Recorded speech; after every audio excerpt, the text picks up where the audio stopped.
आजको हाम्रो यो गहन विश्लेषणमा सबैलाई स्वागत छ। आज हामीसँग नेपालको आयकर ऐनको एउटा एकदमै महत्त्वपूर्ण दफा 57 बारेको स्रोत सामग्री छ। अब यो दफा 57 सुन्ने बित्तिकै अलि प्राविधिक, अलि झ्याउ लाग्दो पनि सुनिन सक्छ, तर विश्वास गर्नुहोस्, कुनै पनि कम्पनी किन्ने वा बेच्ने कुरा आउँदा नि यो एउटै नियमले करोडौंको फरक पार्न सक्छ। एकदम, यो निकै शक्तिशाली प्रावधान हो। आज हाम्रो लक्ष्य भनेको यसको चिरफार गर्ने हो। यो किन बन्यो, कसरी काम गर्छ अनि व्यापारिक सम्झौताको टेबलमा यसले कसरी खेलाडीको रणनीति नै बदलिदिन सक्छ, यस्तै कुराहरूलाई एकदम सरल भाषामा बुझ्ने कोसिस गर्नेछौँ। हुन्छ, सुरु गरौँ। ल, सुरु गरौँ। यो दफा 57 को आवश्यकता नै किन पर्यो त? यसले कुन चाहिँ ठूलो समस्या समाधान गर्न खोजिरहेको छ? यो एकदमै महत्त्वपूर्ण प्रश्नबाट सुरु भयो। दफा 57 को पछाडिको किन नबुझी यो नियम बुझिँदैन। एउटा कल्पना गरौँ न, बजारमा दुईवटा कम्पनी छन्। एउटा नाफा लिमिटेड, जसले हरेक वर्ष करोडौं कमाउँछ र सरकारलाई मोटो कर तिर्छ। ठीक छ। 5 करोडको सञ्चित नोक्सानी छ। ठीक छ। एउटा सफल र अर्को डुब्न लागेको कम्पनी। अब नाफा लिमिटेडका चतुर मालिकहरूले सोध्छन्, हामीले यो वर्ष 10 करोड नाफा कमायौं, त्यसमा 25% कर तिर्दा त 2.5 करोड जान्छ। बरु त्यो डुब्न लागेको नोक्सान लिमिटेडलाई किनौं।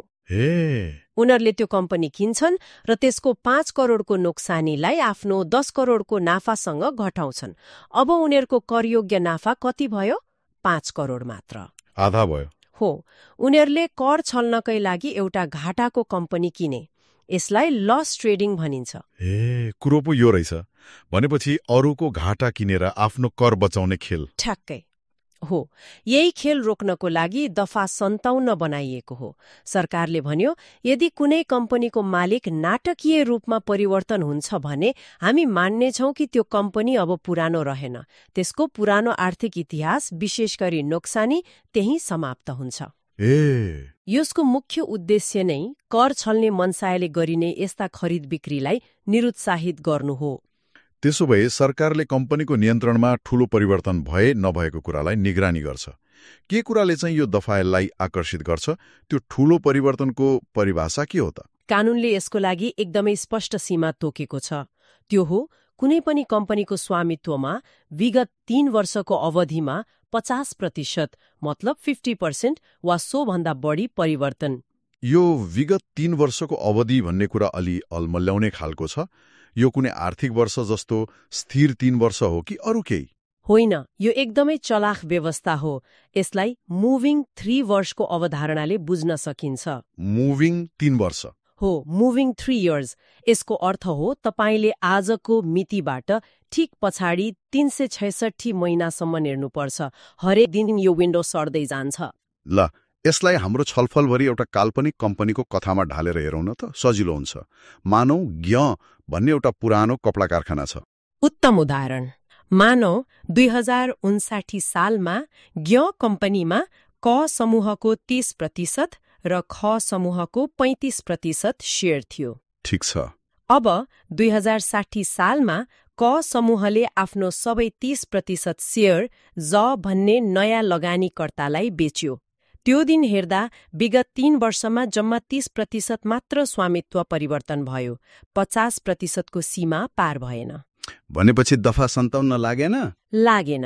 ग्य कम्पनीले सामान्य रूपमा काम गरिरह्यो। मतलब त्यो बेलासम्म कर कार्यालयको राडारमा परेन। तर कथा यहाँ सकिँदैन।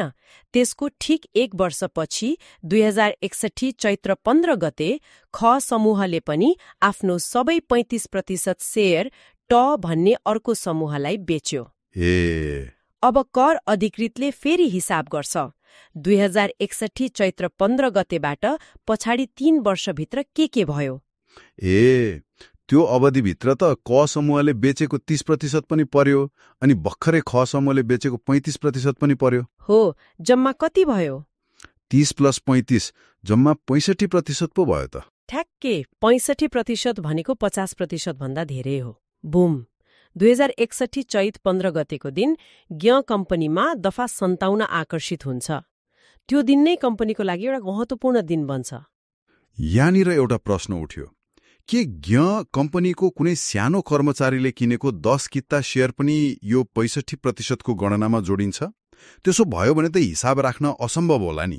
एकदमै व्यावहारिक प्रश्न र कानूनले यसको समाधान पनि दिएको छ।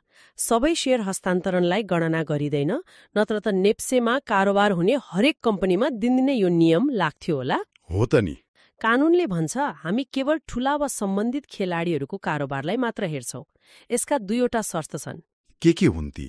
पहिलो, कुल स्वामित्वको 1%, मतलब 1% वा सोभन्दा बढी शेयर भएको व्यक्तिले गरेको किनबेच मात्र गणना हुन्छ। 1% को थ्रेशोल्ड हो। र दोस्रो, यदि कसैको 1% भन्दा कम शेयर छ तर ऊ 1% भन्दा बढी हुने अर्को शेयर धनीको सम्बन्ध व्यक्ति हो भने उसको सानो कारोबार पनि गणनामा पर्छ। सम्बद्ध व्यक्ति यो शब्द कानूनमा निकै शक्तिशाली हुन्छ है। एकदम। यसले कसलाई समेट्छ? यसलाई पनि एउटा उदाहरणबाट प्रष्ट पारौँ। अवश्य। मानौ त्यही ज्ञ कम्पनीमा श्री ख भन्ने एकजनाको 1.5% शेयर छ। उहाँकी श्रीमती खको नाममा 0.25% शेयर छ र श्री घ भन्ने अर्को असम्बन्धित व्यक्तिको पनि 0.25% शेयर छ। ठिक छ, श्री ख 1% को सीमा भन्दा माथि हुनुभयो, तर उहाँकी श्रीमती र श्री घ दुवै तल हो।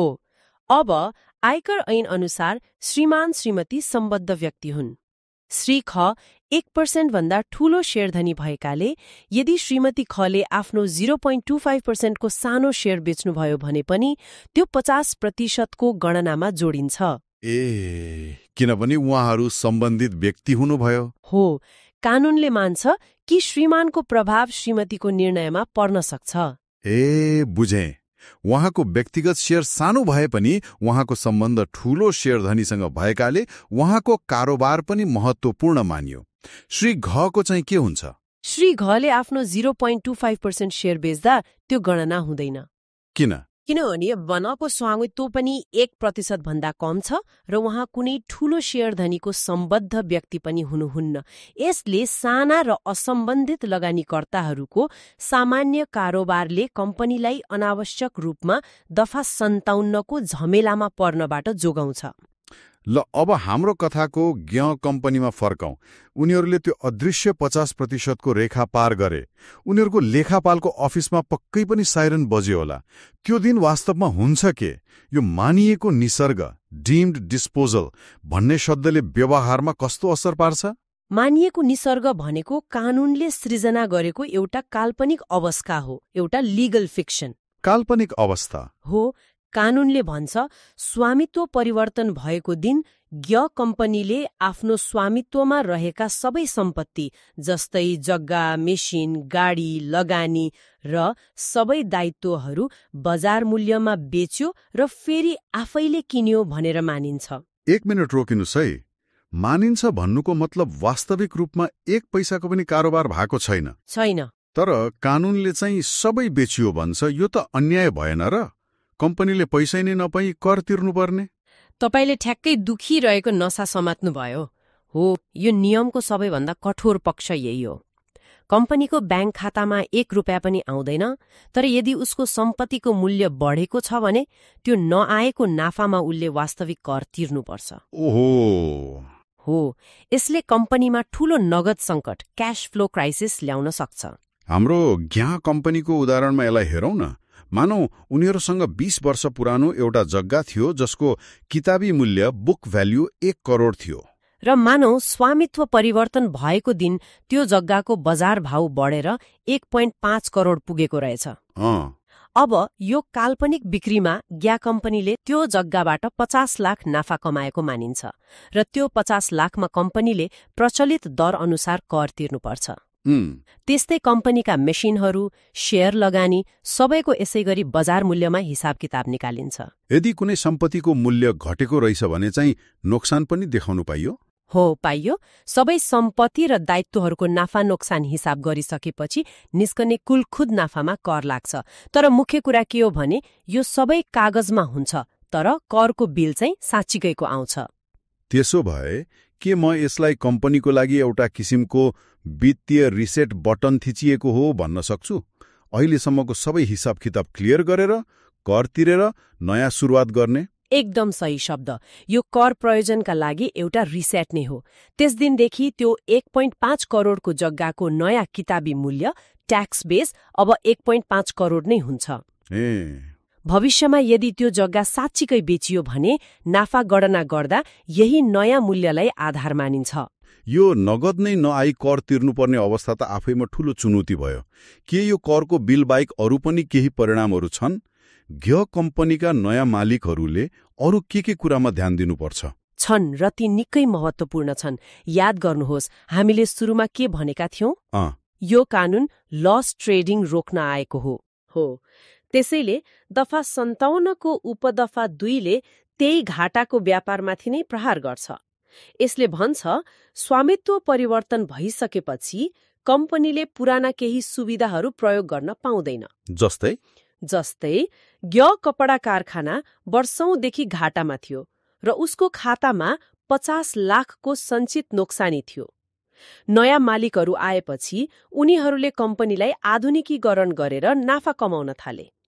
सामान्य अवस्थामा उनीहरूले त्यो नयाँ नाफालाई पुरानो 50 लाखको नोक्सानीसँग घटाएर कर बचाउन पाउँथे। तर दफा 57 लागेपछि त्यो 50 लाखको नोक्सानी के भयो त? त्यो त्यहाँ ल्याप्स भयो, अर्थात् काम नलाग्ने भयो।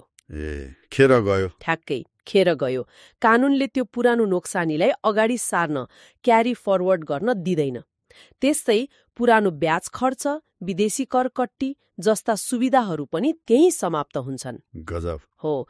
यसले लस ट्रेडिङको मुख्य आकर्षण अर्थात् त्यो सञ्चित नोक्सानीलाई नै शून्य बनाइदिन्छ। भनेपछि जुन फाइदाको लागि कम्पनी किनेको हुन्थ्यो, कानूनले त्यही फाइदालाई बाफ बनाएर उडाइदिने रहेछ। बिल्कुल। अझ एउटा कुरा, दफा 57 को उपदफा 3 ले के भन्छ भने जुन आर्थिक वर्षमा स्वामित्व परिवर्तन हुन्छ त्यो वर्षलाई 2 टुक्रामा विभाजन गरिन्छ, परिवर्तन अघिको अवधि र पछिको अवधि। एउटै आर्थिक वर्षलाई 2टा मान्ने हो र एउटा अवधिको नाफा वा नोक्सान अर्को अवधिसँग मिलाउन पाइँदैन। यसले कम्पनीको वित्तीय इतिहासमा एउटा लक्ष्मण रेखा कोरिदिन्छ। यो सबै सुनेपछि म एउटा लगानीकर्ताको दृष्टिकोणबाट सोच्दैछु। यदि मैले कुनै कम्पनी किन्न लागेको छु भने यो दफा 57 त मेरो लागि सबैभन्दा ठूलो टाउको दुखाइ हुन सक्छ। वास्तविक मर्जर र एक्विजिसन M&A को दुनियाँमा यसलाई कसरी हेरिन्छ? यो M&A को ड्यू डिलिजेन्स प्रक्रियाको एउटा अनिवार्य र महत्त्वपूर्ण हिस्सा हो। कुनै पनि कम्पनी किन्नु अघि खरिदकर्ताका वकिल र लेखा परीक्षकहरूले त्यस कम्पनीको विगत 3 वर्षको शेयर धनीहरूको सम्पूर्ण इतिहास खोज्दछन्। हरेक कारोबार हो, कुन मितिमा कसले कति शेयर कसलाई बेच्यो भन्ने हरेक विवरणको सूक्ष्म विश्लेषण हुन्छ।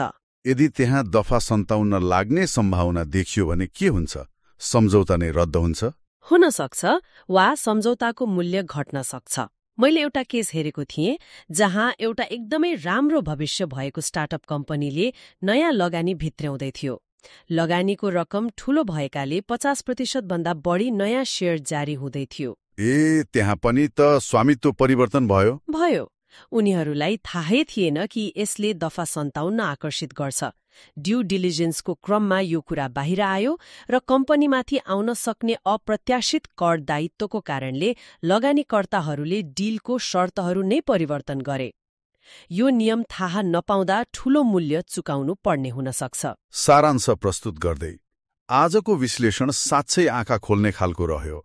हामीले बुझ्यौं कि दफा 57 केवल एउटा प्राविधिक नियम होइन, यो कर छली रोक्ने एउटा शक्तिशाली हतियार हो। 3 वर्षमा 50% स्वामित्व परिवर्तन भएमा यो आकर्षित हुन्छ, तर साना लगानीकर्तालाई यसले छुँदैन।